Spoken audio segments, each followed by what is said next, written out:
I'm Billy Broderick, and I graduated from Westchester Friends in 2002. Currently, I'm a PhD student in neuroscience at New York University, where I study the the early part of the human visual system. So, what happens in the first 1 or 200 milliseconds after light enters your eye? And I do that using computational models, functional MRI, and a little bit of behavioral experiments.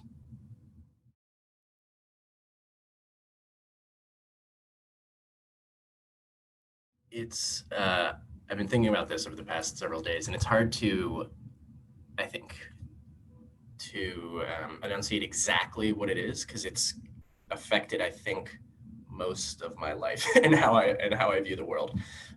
So partly, I'm a scientist, but I think the Friends education helped make sure that my love for learning and knowledge was broad rather than narrow. I went to a liberal arts school. I took time before going to grad school. I kind of studied a bunch of different things, and I've never been the kind of person who has only ever taken science classes and never read anything, for example. And so I think a lot of that started at Westchester Friends. I was reading constantly. I have memories in first grade in Teacher Connie's class, just going through all of the books in the bookshelf there. Teacher Connie would have me read to the class when she had to step out for a bit. Teacher Ruth was the librarian when I was there. Oh my God, that's wonderful. And I just have she was constantly, I spent a lot of time in the library, spent a lot of time in the book fairs, and she was constantly recommending new books for me to read. And so I think that I came in liking to read, and Westchester Friends just developed that and encouraged me in that and pointed me in new and exciting directions.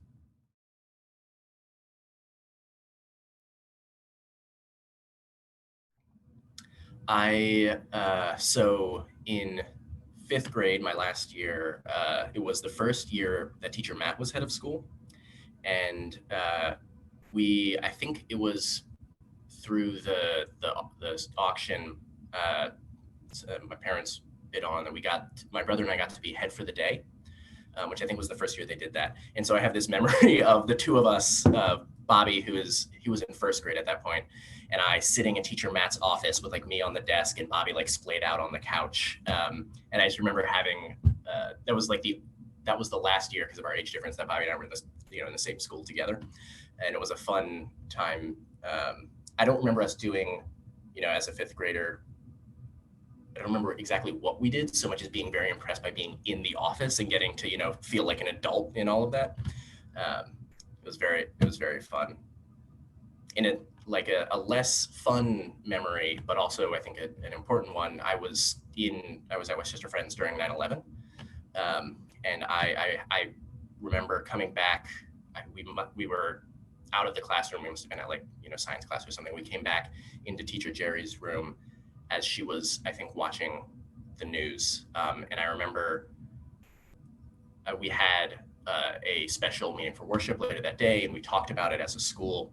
And I think that obviously it was a terrible event and a difficult time, but that speaks to how Friends treats the students.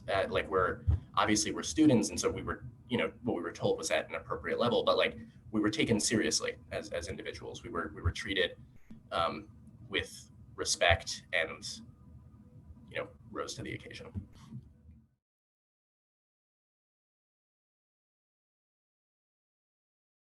Uh, Peace has influenced a lot of the way that I've thought about the world moving forward. After Westchester Friends, I went to another Quaker school, so continued my Quaker education. I went to Wilmington Friends, and that was this whole time was during the beginning of Bush's war on terror, right? And so I think having the background of peace as a value and pacifism as a value influenced the way that I saw and interacted with that, and has influenced my way moving forward, and helps be suspicious of there's in certain parts of science there's an integration with the military, and and the government in a way that I think I have been more critical of and have been more suspicious of because of these values that started at a young age. That peace and equality around the world like is more important than any sort of simple nationalism.